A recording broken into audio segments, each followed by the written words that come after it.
రాజన్న సిరిసిల్ల జిల్లాలో Vamsikrishna book store Gandhi Chowk సిరిసిల్లలో వ్యాపారం చేస్తూ ప్రకాష్ గారు 4000 రకాల కరెన్సీ కాయిన్లు సేకరించడం అనేది సాధారణ విషయం కాదు.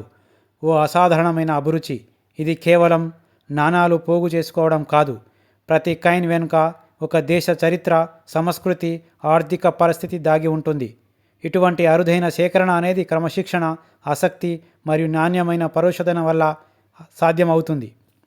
20 రూపాయలు, 50, 75, 100, 1000, 550, 450, ఇప్పుడు 800 రూపాయల కాయిన్ సేకరించడం అనేది భిన్న దేశాల ఆర్థిక మార్గాలను అర్థం చేసుకోవడమే కాదు, భవిష్యత్తులో అరుదైన సంపదగా మారే అవకాశం ఉంది. ఈ ప్రయాణంలో మీకు ఇంకా ఎన్నో విలువైన నాణాలు సేకరించే అవకాశం రావాలని, మీ అభిరుచిని గొప్ప స్థాయికి తీసుకువెళ్ళే, భవిష్యత్తులో ఈ రంగంలో ప్రత్యేక గుర్తింపు పొందాలని కోరుకుంటున్నాము. Keep going.